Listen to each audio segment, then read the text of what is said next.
Bonjour à toutes et à tous. Donc, je me présente, je m'appelle Rémi Gomez. Comme l'a dit Guy, je suis pasteur d'une église ici à Lyon. Et j'ai une spécialité, c'est le dialogue et l'apologétique islamo-chrétien. Donc, depuis plusieurs années, je travaille dans ce cadre-là. J'ai écrit un livre qui s'appelle « La divinité du Christ face à l'islam », qui est une défense de la divinité de Jésus-Christ au regard de la présentation et des arguments de l'enseignement de l'islam. Et je suis aussi directeur d'un institut de théologie en ligne qui s'appelle l'ITRC, Institut de théologie réformée charismatique. Et donc, voilà, je me présente à vous avec ce petit bagage-là. J'ai eu l'habitude de faire des débats publics avec des imams, des musulmans, et pas seulement, aussi avec des représentants de la communauté juive, par exemple. Et donc, j'aime beaucoup le dialogue. Je suis initialement un enfant des cités, un enfant de la banlieue parisienne, sud. J'ai vécu dans une cité qui s'appelle le Montmélie, à Créteil. Et puis, dans une famille athée, anticléricale, anti-Dieu, plutôt de tendance communiste, anarchiste, ni Dieu ni maître. La religion, c'est l'opium du peuple. Enfin, vous connaissez. Mais le problème, c'est que malgré tout ça, Jésus a voulu me rencontrer. Alors, du coup, il est plus fort que toutes les autres idéologies. Et j'ai acquiescé et voilà, j'ai fléchi le genou. Il est mon Seigneur, il est le Sauveur. Et il mérite qu'il soit connu de toutes et de tous. Et en particulier de nos frères et sœurs musulmans, qui sont nombreux en France et que Dieu aime. Et j'ai beaucoup apprécié que Guy dise qu'il faut que ce qu'on apporte vienne du cœur de Dieu. J'espère en tout cas que ce que je vais apporter sera dans la même ligne. Voilà.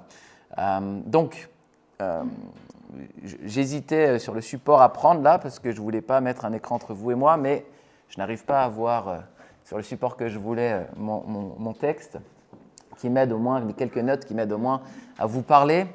Ce qu'on va faire à partir de maintenant, c'est tout simplement s'intéresser à la question de l'évangélisation des musulmans, en particulier de l'évangélisation des musulmans en France.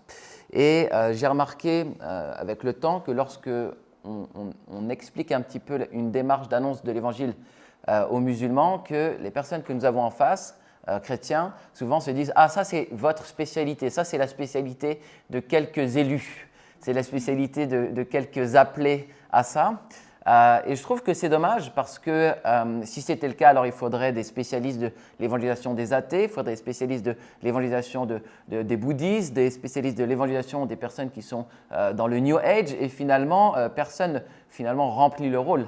Et la réalité, c'est que les musulmans sont 10 millions en France, 55 millions en Europe. En fait, le musulman, c'est notre prochain.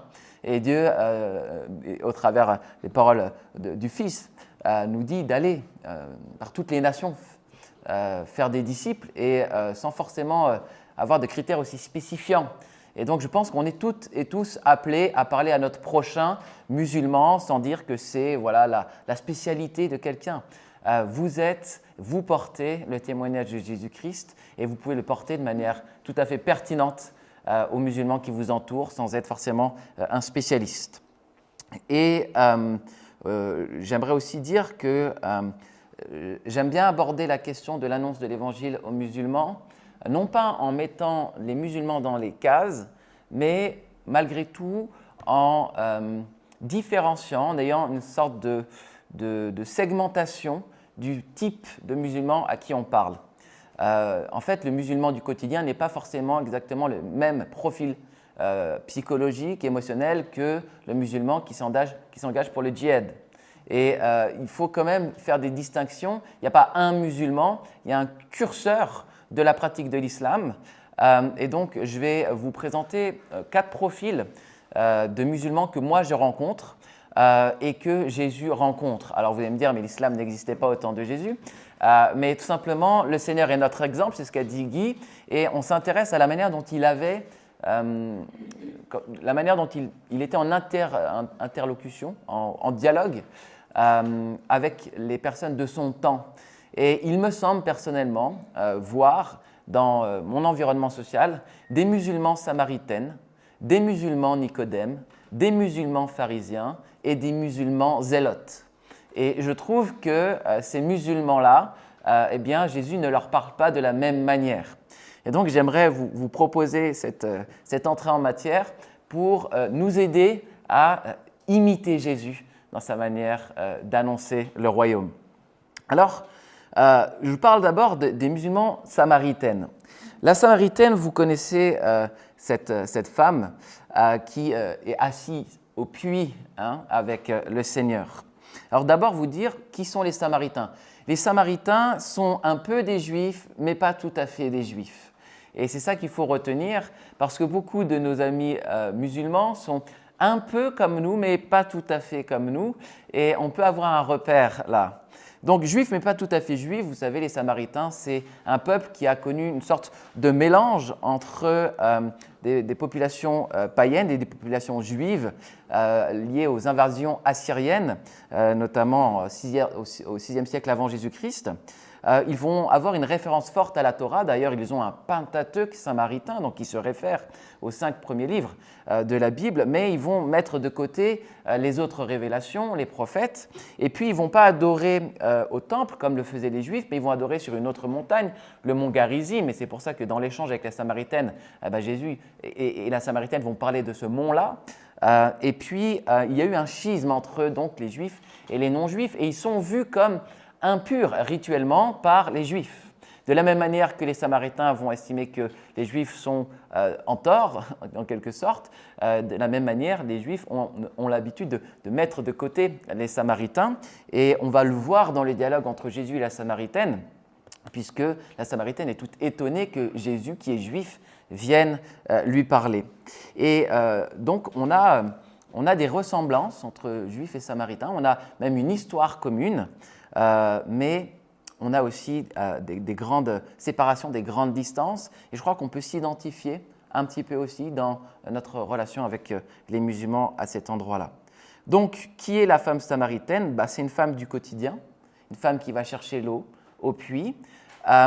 C'est une personne qui a la connaissance un peu populaire de sa religion.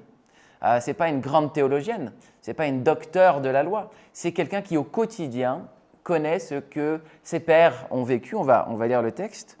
Elle va rentrer en dialogue avec Jésus dans la simplicité de sa condition. Donc, voici le texte. Jean chapitre, 4. Là se trouvait le puits de Jacob. Jésus, fatigué du voyage, était assis au bord du puits. C'était environ la 6e heure. Une femme de Samarie vint puiser de l'eau. Jésus lui dit « Donne-moi à boire », car ses disciples étaient allés à la ville pour acheter des vivres. La femme samaritaine lui dit « Comment toi, qui es juif, me demandes-tu à boire à moi, une femme samaritaine ?» Les Juifs, en effet, n'ont pas de relation avec les Samaritains. Jésus lui répondit « Si tu connaissais le don de Dieu et qui est celui qui te dit « Donne-moi à boire », tu lui aurais toi-même demandé à boire et il t'aurait donné de l'eau vive. « Seigneur, lui dit la femme, tu n'as rien pour puiser et le puits est profond. D'où aurais-tu donc cette eau vive ? Es-tu plus grand que notre père Jacob qui nous a donné ce puits et qui en a bu lui-même, ainsi que ses fils et ses troupeaux ?» Jésus lui répondit « Quiconque boit de cette eau aura encore soif, mais celui qui boira de l'eau que je lui donnerai n'aura jamais soif. Et l'eau que je lui donnerai deviendra en lui une source d'eau qui jaillira jusque dans la vie éternelle. » Alors c'est un très beau dialogue évidemment, et ce que j'apprécie et ce que je veux souligner pour nous aujourd'hui, c'est qu'ici Jésus n'entame pas un grand débat théologique. Il sait à qui il a affaire. Ce qu'il fait, c'est qu'il se met au niveau de son interlocutrice, il brise la distance, il casse même la distance socialement imposée et il va élever la personne qu'il a en face de lui, il va élever cette femme. Et une des manières qu'il utilise pour ça, c'est qu'il dit à la Samaritaine son besoin. Il dit « J'ai soif, donne-moi à boire ». Et si on prend un peu de perspective, c'est quand même impressionnant que celui qui est la source de toute vie, la source de toute chose ose, dans sa condition humaine, venir s'approcher d'une femme samaritaine et lui dire « J'ai besoin de toi, sers-moi à boire ». Je trouve qu'on a un exemple là, et je crois que c'est la grande force du Dieu de la Bible, c'est le Dieu qui peut se faire humble. Comme l'a dit Guy, il s'est fait petit, il a été dans une mangeoire, il a été bébé, mais là aussi, il vient rencontrer une femme dans la petitesse de la condition humaine et il dit même « J'ai soif, j'ai besoin de toi ». Le Seigneur, le Sauveur, est impressionnant d'humilité. Et ça devrait, à mon avis, guider quelque chose chez nous lorsque nous rencontrons nos amis, nos frères et sœurs en Adam, musulmans. Parce que, est-ce qu'on est en capacité, tout simplement, avec le musulman du quotidien, qui peut-être n'est pas un grand théologien, qui peut-être a une foi populaire, il sait ce que ses parents lui ont transmis, est-ce qu'on peut se mettre avec lui au puits et tout simplement entamer un dialogue et peut-être même dire « j'ai besoin de toi ». Ou est-ce qu'on a une position orgueilleuse, supérieure, voulant de manière descendante lui dire ce qu'elle doit savoir? Vous savez, je pense qu'on peut être par exemple une mère de famille et discuter avec son interlocutrice, son amie musulmane et lui dire « comment tu fais toi avec les enfants? Comment est-ce que tu fais ?» Est-ce qu'on ne pourrait pas, à un moment donné, penser que l'autre aussi a une expérience et peut-être des choses à nous apprendre? C'est possible. Et en fait, c'est là la démarche de Jésus. Il pourrait venir comme le grand Dieu capable de tout, qui donnerait tout, mais il se met à niveau et il demande de l'aide. Et c'est très important dans la relation qu'on tisse avec l'autre. Très important, comme le dit l'apôtre, de considérer l'autre comme supérieur à soi. C'est vraiment un enseignement biblique, un enseignement chrétien profond que Jésus lui-même met en pratique. Et puis, qu'est-ce que ça crée? Ça crée une certaine confiance. Ça crée une certaine intimité, ça crée une certaine possibilité de dialogue. Et c'est ce à quoi nous devons faire attention, premièrement, avec le musulman du quotidien. Est-ce que les conditions sont réunies pour un dialogue en toute sincérité, en toute amitié? Et c'est parce que cette relation-là a été entamée que la suite peut venir. C'est dans le cadre d'un dialogue qui est sans domination que l'ouverture spirituelle arrive. C'est à ce moment-là que Jésus a une entrée en disant « Si tu connaissais qui te demande à boire, c'est toi qui lui aurais demandé. » Donc, est-ce qu'on est en condition, à un moment donné, de pouvoir, nous aussi, avoir un dialogue d'égal à égal avec une personne de confession musulmane et de pouvoir, à un moment donné, amener l'Évangile de manière naturelle. C'est un peu le défi. Et ce que j'aime beaucoup avec le Seigneur, c'est qu'il ne va pas chercher loin. Il est au puits, donc il parle d'eau.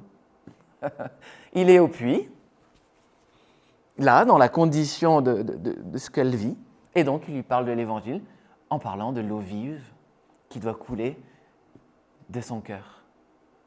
Et en fait, je crois que c'est aussi un exemple. Est-ce que vous travaillez en médecine? Est-ce qu'on peut parler de Jésus comme le médecin? Vous travaillez en boulangerie? Est-ce que vous parlez de Jésus comme le pain de vie? Vous travaillez dans l'éducation? Est-ce qu'on peut parler de Jésus comme le plus grand des pédagogues? Vous travaillez en médiation? Est-ce qu'on peut parler de lui comme le médiateur? Vous travaillez comme ouvrier? Est-ce qu'on peut parler de lui comme le bâtisseur? Dans nos conditions simples de vie, on a toujours un moyen de parler du Seigneur, dans le langage que l'autre va comprendre. C'est extraordinaire. Je trouve que ça ouvre plein de perspectives. Et donc, on n'a pas besoin d'être un expert de l'Évangile. On a tout simplement besoin d'être enraciné dans notre vie. Et c'est Jésus qui nous a déjà rejoints là. C'est extraordinaire. Donc, avec ce type de musulmans-là, eh bien, l'idée, ce n'est pas de parler de religion et de faire un grand débat théologique. Mais l'idée, c'est d'aller parler de l'eau vive. Parler de cette eau qui nous a transformés, de cette eau que nous connaissons. Parce que ce que nous avons, l'autre ne l'a pas. Et notre désir le plus profond, parce que nous aimons, c'est que l'autre vive de l'eau vive du Saint-Esprit et qu'il entre dans la vie éternelle. Et c'est le privilège que nous avons, nous en tant qu'enfants de Dieu, c'est de pouvoir témoigner de cette vie avec l'Esprit Saint à n'importe qui. Voilà, ensuite, on va parler d'un autre profil de musulman qui est le profil Nicodème. Vous connaissez Nicodème, lui c'est Jean 3, donc la Samaritaine Jean 4, Nicodème Jean 3. Nicodème est un docteur de la loi. Donc ça veut dire quoi? Ça veut dire qu'il connaît, lui, pour le coup, vraiment bien la religion. Il n'est pas seulement dans une foi populaire, il est un expert du texte de la loi. Il est un expert des écrits, il est un expert des dogmes et de la pratique. Et ce Nicodème, qu'est-ce qu'il va faire? Il va venir de nuit voir Jésus. Et il va tisser un dialogue avec Jésus, qui est aussi un dialogue qui a l'air sincère, de nuit, loin des regards de la communauté, loin de la pression de la communauté religieuse à laquelle il appartient, et en particulier des autres pharisiens. Pourquoi? Parce que Nicodème a vu chez Jésus quelque chose qui l'intrigue. Il a vu quelque chose chez Jésus qui l'intrigue. Alors je vous lis le texte. « Mais il y eut un homme d'entre les pharisiens nommé Nicodème, un chef des Juifs, qui vint, lui, auprès de Jésus de nuit, et lui dit, « Rabbi, nous savons que tu es un docteur venu de Dieu, car personne ne peut faire ces miracles que tu fais si Dieu n'est avec lui. » Jésus lui répondit, « En vérité, je te le dis, si un homme ne naît de nouveau, il ne peut voir le royaume de Dieu. » Nicodème lui dit, « Comment un homme peut-il naître quand il est vieux? Peut-il entrer dans le sein de sa mère et naître ?» Jésus répondit, « En vérité, je te le dis, si un homme ne naît d'eau et d'esprit, il ne peut entrer dans le royaume de Dieu. Ce qui est né de la chair est chair, et ce qui est né de l'esprit est esprit.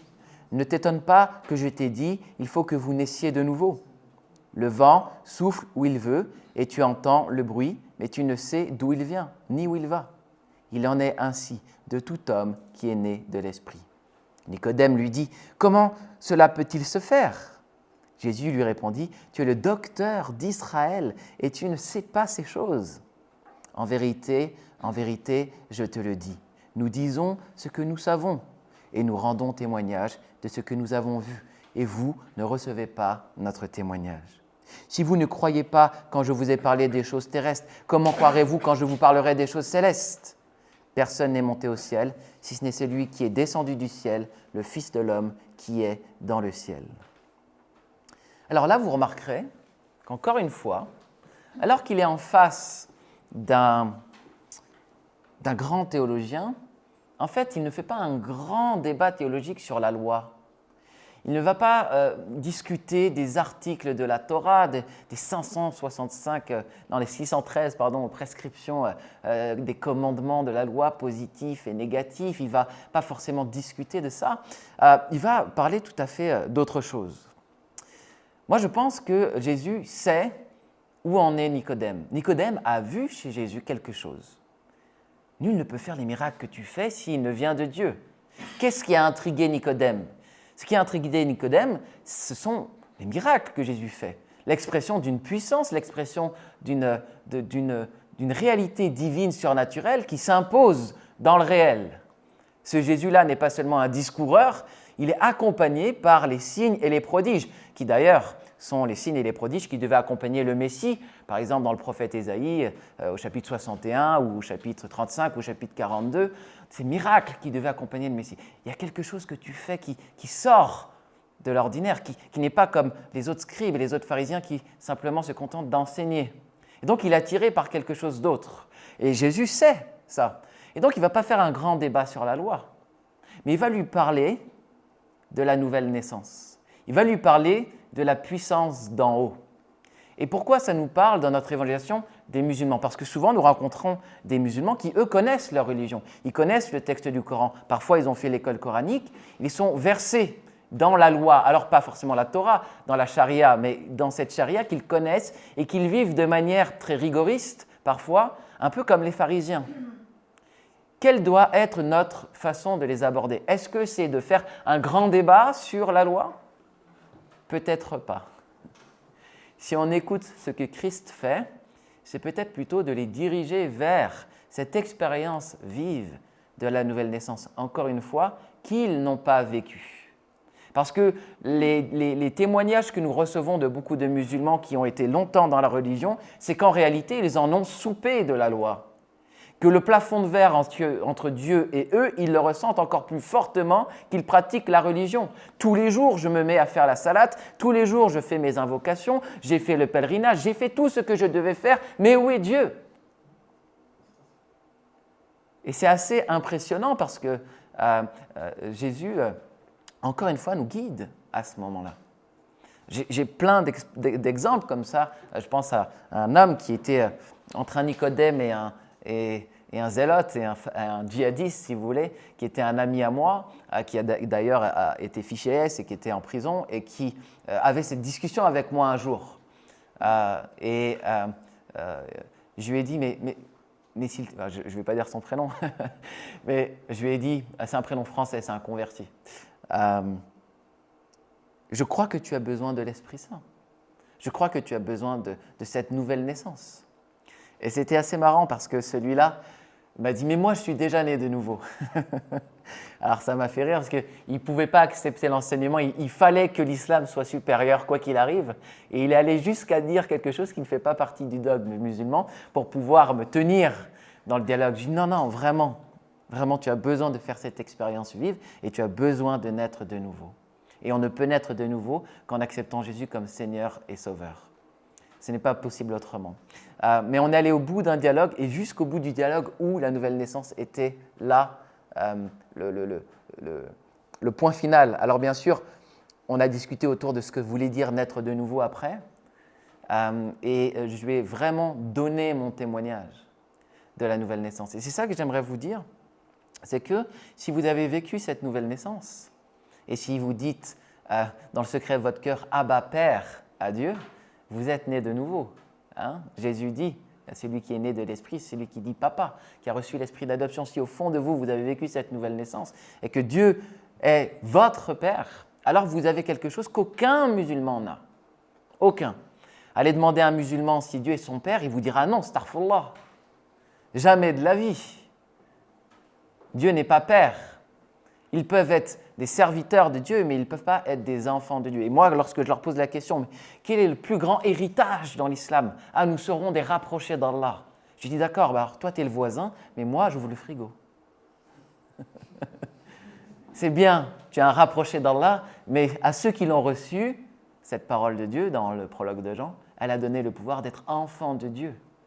Et donc, je crois que ta condition te semble belle, mais quelle est magnifique la condition des chrétiens qui peuvent dire à Dieu « Papa, pour nous, il tue le veau gras, il fait la fête, il nous met un habit de fête et un anneau au doigt. Tu n'as pas conscience de l'héritage extraordinaire qu'il y a dans l'Évangile que tu ne trouves pas dans l'islam. » Et c'est tout cet évangile qui a plus à proposer par rapport à la relation intime avec Dieu, par rapport à briser ce plafond de verre de la loi que nous devons initier avec ceux qui en ont soupé de la loi et qui la connaissent bien.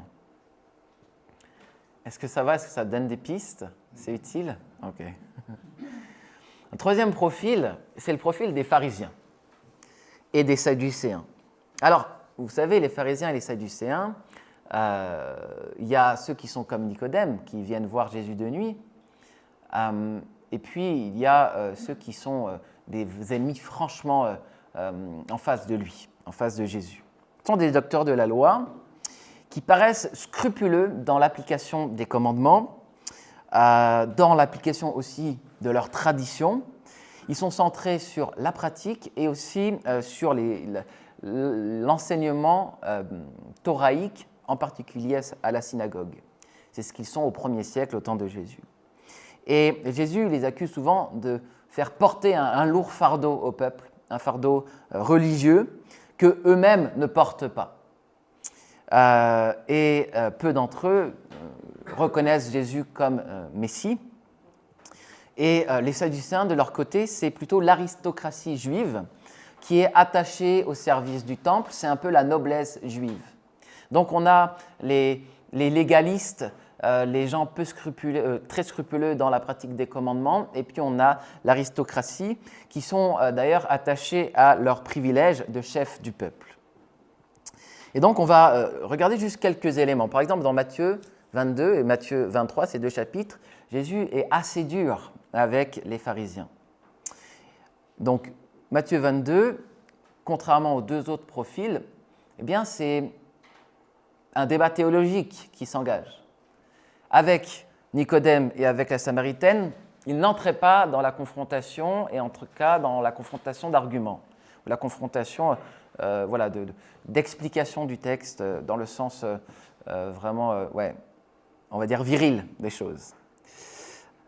Donc, Matthieu 22, verset 29, Jésus leur répondit, « Vous êtes dans l'erreur parce que vous ne comprenez ni les Écritures, ni la puissance de Dieu. » Donc déjà, je trouve ça fort. Vous êtes dans l'erreur. Vous ne comprenez ni les Écritures, ni la puissance de Dieu. Donc Jésus vient en face des experts leur dire, vous ne comprenez rien à rien. Et puis, Matthieu 22, verset 33, la foule qui écoutait était ébahie de son enseignement. Et 22, verset 34, les pharisiens, ayant appris qu'il avait réduit au silence les Sadducéens, se rassemblèrent. Donc, ce que je note dans ces textes, et donc on pourrait expliquer ce qui s'y est dit, mais je vais peut-être y revenir, mais dans ces textes, Jésus ferme la bouche des pharisiens, ferme la bouche des Sadducéens. Il les réduit au silence. Pourquoi je vous dis ça ? Parce que je trouve que parfois, en tant que chrétiens, et en particulier lorsque nous sommes face à des pharisiens musulmans, nous avons la crainte de fermer leur bouche. Alors que Jésus n'est pas un Jésus qui serait un Jésus bisounours. Notre Seigneur est le Seigneur. Il est même le Dieu des armées, l'Éternel, le Tout-Puissant, devant qui tout genou fléchira. Ce Jésus, en un seul mot, fait reculer toute la garde romaine. Jésus est puissant. Et Jésus est le roi des rois. Et lorsque on rentre en discussion avec le Seigneur, attention, il peut aussi faire preuve d'autorité. Et pour ceux qui connaissent un petit peu la manière dont Jésus parle, il aime bien expliquer les Écritures. Il explique ce que disent les prophètes. D'ailleurs, même à ses propres disciples, on peut voir dans Luc chapitre 24, il leur expliquait tout ce qui le concernait dans la Torah, les prophètes et les psaumes. Jésus est un grand enseignant qui sait et qui n'a pas peur de montrer qu'il sait et qu'il sait mieux qu'eux. Et nous-mêmes, nous devons nous réapproprier cet aspect du caractère de Jésus qui, n'a pas peur, mais qui deux, est érudit. Et il m'est arrivé souvent de vivre des moments comme ça. Je travaillais à la MJC de la Duchère, j'étais responsable du secteur jeunesse. Et souvent, dans cette structure-là, il y avait beaucoup de barbus qui venaient. Et dans le dernier étage, dans le sous-sol, il y a une grande salle de muscu où venaient les barbus et puis aussi un petit peu les brigands. D'ailleurs, ils ne rentraient pas par la porte d'entrée en haut, ils rentraient en loose dé par derrière. Et je les avais en face très souvent. Et comme ils me connaissaient, ils voulaient parler religion avec moi. Et ça m'est souvent arrivé de leur fermer la bouche. Et j'étais respecté pour ça. Je me rappelle une fois, un homme en camis, on aimait bien dire « Ouais, mais Rémi, il faut que tu parles avec un tel, parce que lui, en religion, il est trop fort. En islam, il est trop fort, tu ne vas même pas pouvoir tenir un dialogue de 2 minutes. » Je dis « Mais amenez-le-moi, on va parler. » Alors, je suis avec des adultes. Amenez-le-moi, on va parler. Ok. Et donc, qu'est-ce que j'ai fait avec Walid ? Je lui ai dit « Écoute, Walid, vous êtes tous des hypocrites. » Mais comment ça, on est tous des hypocrites ? Vous êtes tous des hypocrites. Toi, tu es un hypocrite et tes savants sont des hypocrites. Wow, c'est chaud. Regarde ce qu'il dit, Walid et tout. Vous voyez, j'avais pas peur. Mais pourquoi tu dis qu'on est des hypocrites ? Parce que tu es là en train de me parler de Ahmed Didat, de Zakir Naik, vos grands savants. Ils disent que des mensonges à longueur de temps. Ils prennent notre Bible et ils racontent strictement n'importe quoi. Ils changent l'ordre des versets. C'est vraiment des grands mythomanes. Et si tu les suis, parce que tu es un aveugle conduit par des aveugles, tu es un grand mythomane aussi.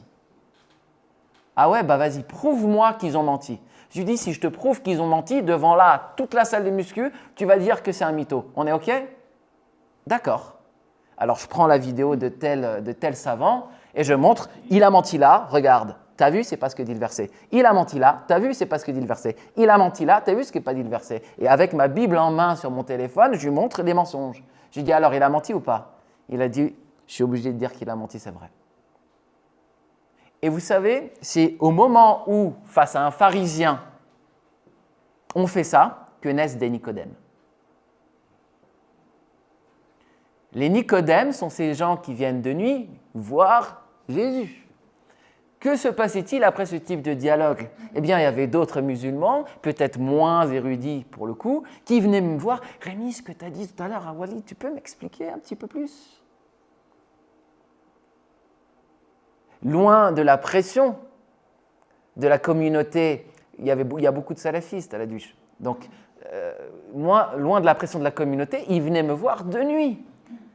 Et ils devenaient Nicodème. Et j'étais à ce moment-là en capacité de passer à autre chose. Parce que qu'est-ce qu'avaient vu les jeunes? Ils avaient vu un homme qui était un petit gauri, un petit blanc, hein, qui n'avait pas raison d'être là, mais un petit blanc qui avait ni peur et qui avait en plus de ça de la connaissance. Et donc ils voyaient dans cette autorité quelque chose qui... Voilà, ils ne sont pas comme nos chefs, ils ne sont pas comme nos scribes et nos pharisiens. Ils voyaient que Jésus n'était pas pareil et qu'il enseignait avec autorité. Christ nous a délégué une autorité par son esprit. Et cette autorité se voit. Elle se voit lorsque nous assumons profondément ce que la Bible nous enseigne. Et donc, ouais, Rémi, tu peux m'expliquer un peu plus? Mais c'est bizarre votre truc de la Trinité là. C'est bizarre, votre Trinité, on ne comprend pas, Dieu, il est 3 ou il est 1? Ah, c'est intéressant. Un peu comme toi, quoi. Il est 3, il est 1. Mais comment ça? Non, mais tu comprends, tu es un seul, Ryan, mais tu es quand même corps, âme et esprit. Tu comprends, tu es 1, mais tu es quand même un peu 3. Ah, attends. Ouais, bon, enfin, c'est vrai que toi, tu es trop fort, mais je ne vais pas parler avec toi. Et vous voyez, on allait un peu plus loin, mais après, il y avait de la détente, et puis on pouvait commencer un dialogue, et puis après, je pouvais amener des choses sur mon propre témoignage de la rencontre avec Dieu. Parce qu'au final, ce que les gens veulent, ce n'est pas de la connaissance, c'est une expérience vive avec Dieu. Et c'est dans le témoignage, après, que se joue de connaître Dieu. C'est notre témoignage. C'est pour ça que je dis qu'il n'y a pas d'expert. Vous savez, dans Galates chapitre 1, verset 8, il y a Jésus qui dit « Vous serez mes témoins ». Mais il dit « Vous serez mes témoins en Judée, en Samarie, à Jérusalem, en Judée, en Samarie, jusqu'aux extrémités de la terre ». Ça reprend aussi le mandat missionnaire qui dit à la fin de Matthieu « Allez, faites de toutes les nations mes disciples, leur enseignant tout ce que je vous ai prescrit, les baptisant et leur enseignant tout ce que je vous ai prescrit, et je serai moi-même avec vous tous les jours jusqu'à la fin du monde ». Donc ça ne s'adresse pas qu'aux 12, jusqu'à la fin du monde. Ça veut dire que nous avons le même mandat missionnaire et qu'en Judée, en Samarie, jusqu'aux extrémités de la terre, nous aussi, nous portons cette évangélisation-là. Et donc nous sommes tous impliqués dans ce mandat missionnaire. Alors j'espère aussi que ça vous aide et que nous n'ayons pas peur de fermer la bouche de ceux qui font peser un lourd fardeau sur le peuple. Et pourquoi aussi c'est très important? Parce que précisément dans des milieux sectaires, dans l'islam, les gens font vraiment du mal. Et ils sont légalistes et ils sont en boucle dans leur certitude. La religion peut devenir un système de pensée clos. Et la manière de faire sortir une personne d'un système de pensée clos, c'est parfois en venant frapper fort dans ce système, en venant montrer les contradictions de ce système, en venant montrer l'immoralité de ce système. Et si on a peur, on ne va pas le faire. Alors que si on est assuré, alors on va aller taper où ça fait mal. Et peu importe les conséquences, j'ai envie de vous dire. On a besoin d'imiter nos premiers aînés, les martyrs chrétiens. Ils n'ont pas eu peur de se confronter au paganisme, parfois jusqu'à payer leur vie. Et nous devons redécouvrir ce que Jésus a fait. Étienne a été mis à mort, Jésus a été mis à mort, et pourtant, ce sont nos modèles. Et donc, l'islam a besoin de chrétiens qui rentrent vraiment dans le vif du sujet et qui n'ont pas peur. Dernier point, dernier profil, celui des zélotes. Les zélotes, c'est une catégorie de juifs. Donc au 1er siècle, vous savez, il y a plusieurs catégories de juifs. Le judaïsme du 1er siècle est divers. Il y a les Sadducéens, les pharisiens, comme on a vu.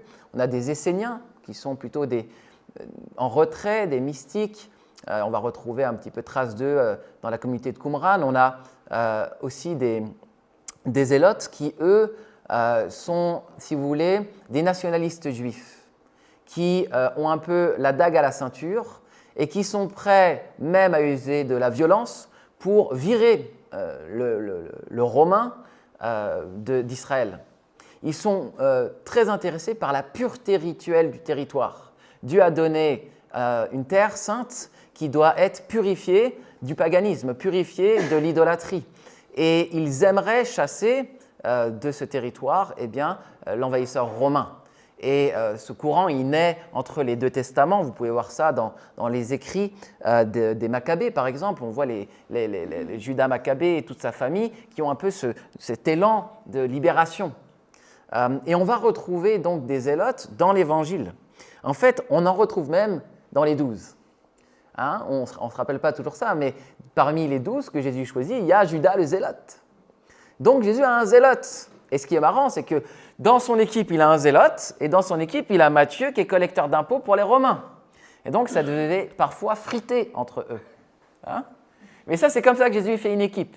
Jésus fait une équipe avec tout le monde, même avec Judas, les deux Judas. Et donc, Flavius Joseph, qui est l'historien juif du 1er siècle, qui nous aide à comprendre le judaïsme du 1er siècle, dit par exemple, en fait, le parti zélote n'a en propre que son refus de l'oppression, ses principes étant proches de ceux des pharisiens. Ces sectateurs s'accordent en général avec la doctrine des pharisiens, mais ils ont un invincible amour de la liberté, car ils jugent que Dieu est le seul chef et le seul maître. Vous voyez ? Donc c'est un petit peu les Gaulois, le village gaulois au milieu des pharisiens. Hein. Donc il y a les pharisiens et au milieu des pharisiens, il y en a des plus durs, entre guillemets. Et donc c'est très intéressant parce qu'on ne voit pas de dialogue direct entre Jésus et un zélote, mais par contre on peut tirer quand même un certain nombre de pistes de l'Évangile. Ils sont prêts à prendre les armes pour libérer le pays, ils sont prêts à verser le sang, ils ont une idée de la sainteté du pays et ils espèrent la restauration du royaume davidique et messianique, même s'il faut par la force. À qui nous font-ils penser ? Lorsque j'étais justement à la Duchère, on était en 2013, 2014, 2015, c'était le grand boom de Daesh. Et j'avais parmi les jeunes dont je m'occupais un certain nombre qui étaient très intéressés de partir. Je faisais la bise à un homme qui est mort en Syrie, l'arme au poing, dans les rangs de Daesh. Comment parler à ces gens-là ? J'ai posé la question à Dieu. Seigneur, éclaire-moi. Et c'est comme si, au regard des textes de la Bible, et je crois que l'Esprit Saint aussi parle, il me disait, il faut que tu leur parles comme à des zélotes. Parce que ce qu'un zélote a au cœur est une forme dévoyée de la vérité. Alors, au risque de vous choquer, j'ai appris à prêcher Jésus-Christ, le plus grand des Moudjahidines.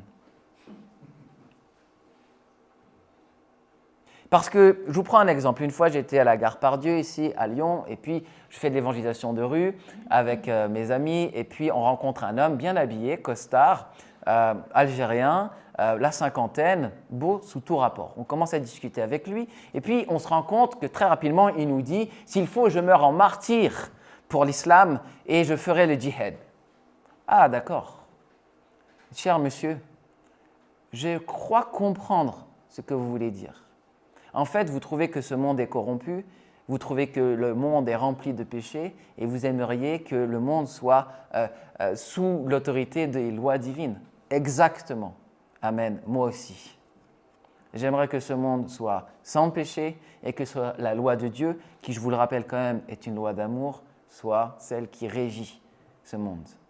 Vous aimeriez que le Mahdi et Issa lui-même, Jésus, reviennent pour mettre fin au règne de l'Antéchrist. Exactement, c'est ça. Eh bien, je vous comprends très bien, parce que dans nos écrits, il est clairement noté que Jésus reviendra et qu'il mettra fin au règne de l'Antéchrist. On peut donc se comprendre. Mais là où j'ai une différence avec vous, c'est que je ne crois pas que mon sang ne pourra quoi que ce soit dans cette histoire. Je parle du salut. Je ne crois pas que vous pourriez vous sauver par votre sacrifice, ni sauver les gens de vos famille par votre sacrifice. Parce que malheureusement, votre sang comme le mien est aussi contaminé par le péché. Je connais un seul dont le sang vaut d'être versé. C'est Jésus-Christ qui est sans péché. Et votre tradition l'atteste comme la mienne. C'est le sang d'un innocent qui devait être versé, et il a été versé, selon ce que dit l'Épître aux Hébreux, une fois pour toutes. Mais je vous comprends parce que dans Hébreux, chapitre 9, verset 22, il est dit que sans le versement de sang, il n'y a pas de rémission des péchés. Seulement, est-ce que vous êtes sûr que vous êtes en train d'offrir le bon sacrifice ? La Bible nous apprend que Christ s'est offert en sacrifice pour nous tous. Il est appelé l'agneau de Dieu. Et j'aimerais vraiment vous demander de considérer à quel point Jésus est le grand Moudjahidine victorieux. C'est lui qui est le roi du prochain califat. Nous, on l'appelle le royaume de Dieu. Et donc, je comprends vos motivations, mais à mon avis, elles sont dévoyées, elles ne sont pas en règle vis-à-vis de la vérité. Un grand problème que j'ai avec le martyr chez vous autres musulmans, c'est que votre martyr prend la vie des autres. Le martyr de mon Seigneur n'a pris la vie de personne. Il a donné sa vie pour, au contraire, donner la vie à tous. Et j'ai un problème moral avec la manière dont vous faites le djihad. Ça ne veut pas dire que je ne serai pas en capacité de mourir pour mes frères. Mais est-ce que je dois mourir pour mes frères en tuant les autres ? Je ne suis pas sûr. Et ça, c'est un langage qui est, à mon avis, marquant et touchant, parce qu'au lieu de juste s'offusquer face à la violence des djihadistes, on la rejoint et on la relie à Christ et à la violence que mérite la punition des péchés. Dans le Coran, il est écrit que celui qui a donné sa vie pour une personne, que celui qui a tué une personne, c'est comme s'il avait tué toute l'humanité, et que celui qui a sauvé une personne, c'est comme s'il avait sauvé toute l'humanité. Et le verset juste après dit, mais celui qui sème la corruption sur la terre, la corruption contre Allah, alors que ses mains et ses pieds soient coupés, qu'il soit crucifié, et qu'on l'éjecte du pays. Et on pourrait dire, waouh, mais c'est tellement violent le Coran. Sauf que moi, quand je suis avec un zélote, je lui dis, ce verset-là est digne d'enseignement. Que celui qui sème la corruption sur la terre a pour punition la crucifixion. Je vous pose une question très sincère. Est-ce que vous pensez que vous avez semé, ne serait-ce une fois, la corruption sur cette terre ?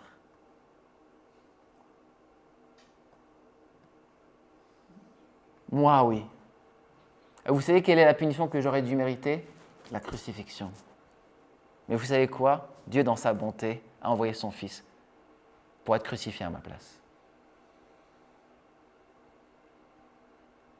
Donc l'idée, c'est de toucher à cette volonté de justice, même justice radicale qu'il y a dans le Coran, et montrer que Christ l'a accompli parfaitement.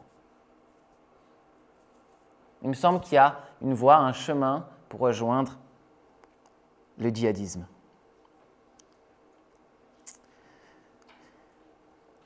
Alors, je pense que j'ai fini mon temps de parole, mais dites-moi combien, parce que moi je parle toute la journée. Hein.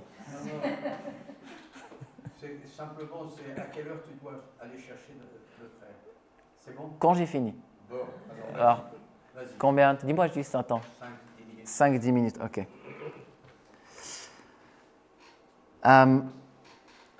Notre vocation, je pense, c'est de nous faire tout à tous. C'est ce que Paul dit. Avec ceux qui sont sans loi, j'ai été comme sans loi, et avec ceux qui ont été sous la loi, j'ai été comme sous la loi.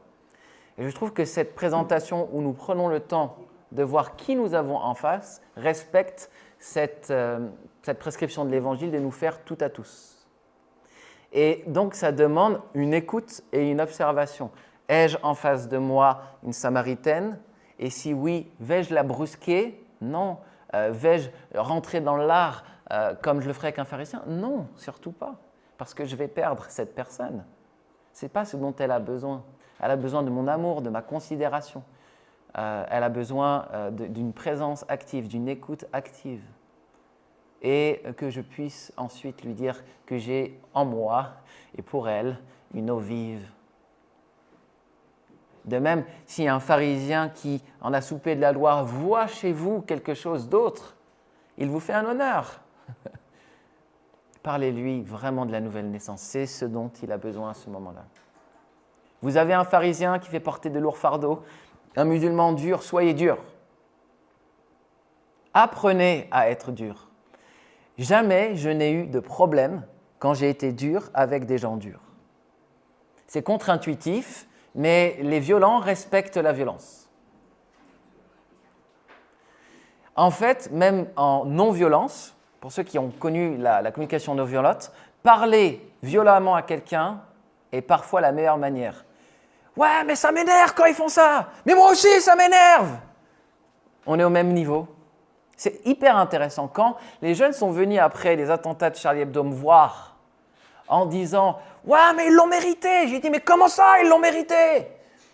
Et en fait, c'était super. On ne s'est pas fâché. Le conflit n'est pas la violence. Et on ne se fâche pas forcément en étant dur avec quelqu'un de dur.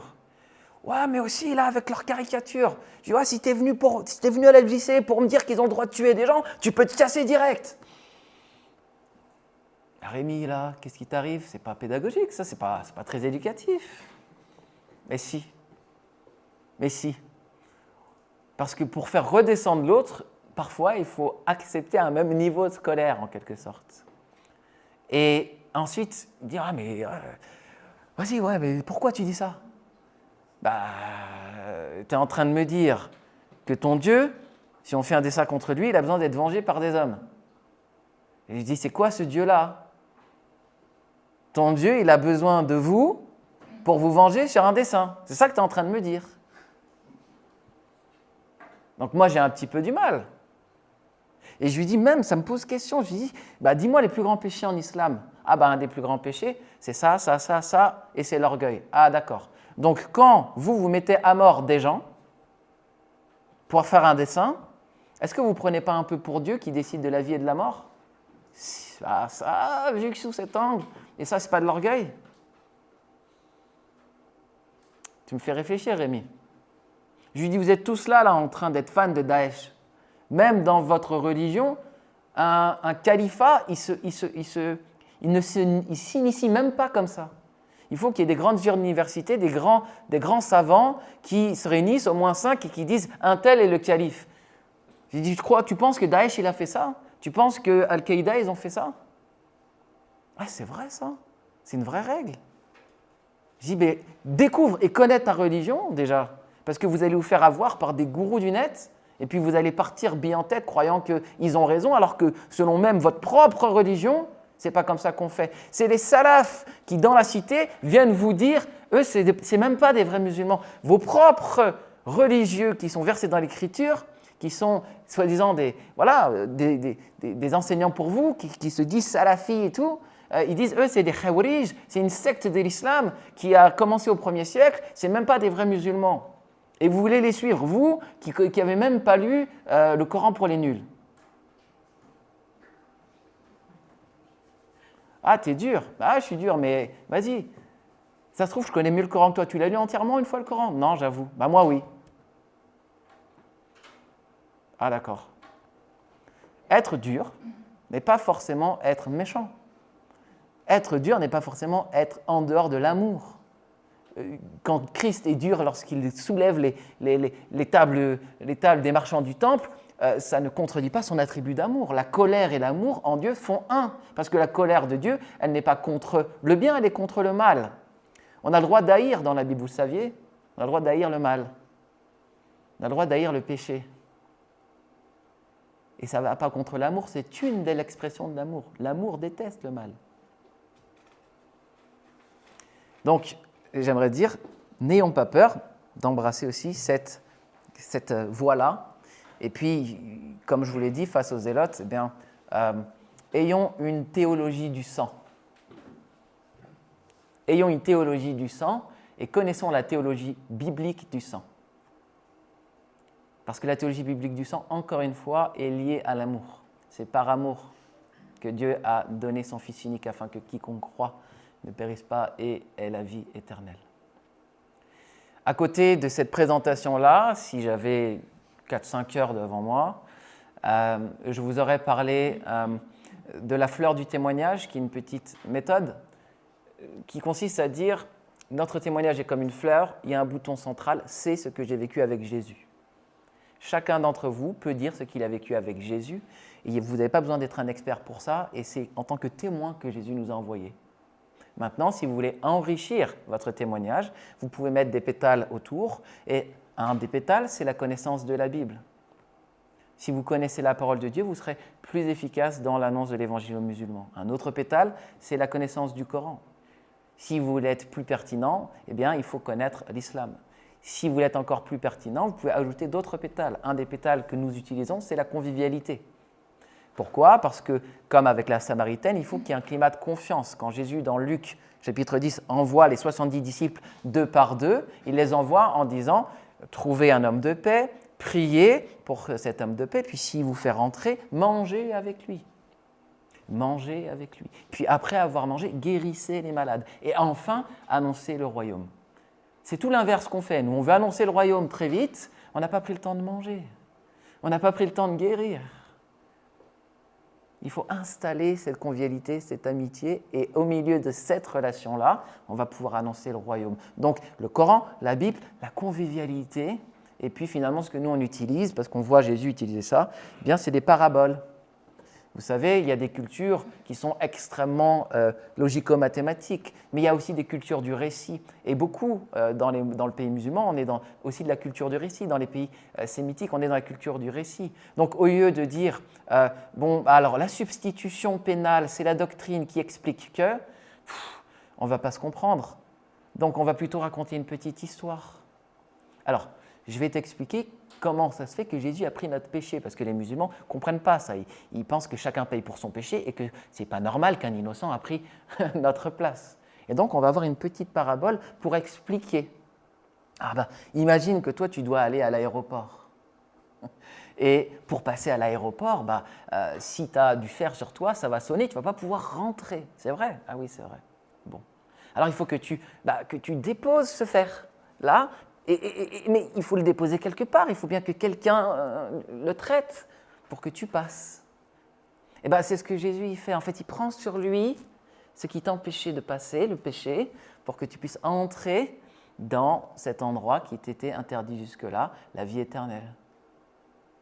Ah d'accord, je comprends. Et on peut avoir plein de petits exemples comme ça. Oui, mais ce que je ne comprends pas, c'est pourquoi une éternité d'enfer pour une petite vie de péché? Ou pourquoi, si j'ai commis un petit péché, j'irai en enfer? Je dis, mais si tu prends un verre d'eau avec un tout petit peu de poison, tu le bois? Ah non. Donc, grand péché ou petit péché, c'est imbuvable. Oui. Eh bien, nous, si nous ne sommes pas lavés de nos péchés, pour Dieu, nous sommes imbuvables. Ah d'accord. Et vous voyez, en fait, avec des petites paraboles, comme ça, on fait comprendre des vérités de l'Évangile beaucoup plus que dans des grandes démonstrations. Voilà. Et si j'avais eu aussi du temps, eh bien, je vous aurais expliqué quel verset du Coran et quel verset de la Bible prioriser. Si j'avais eu du temps, je vous aurais aussi expliqué quelle parabole utiliser et tout un tas d'autres sujets. Donc, si vous me réinvitez, je ferai ça avec plaisir. Voilà. Avec un bel sourire.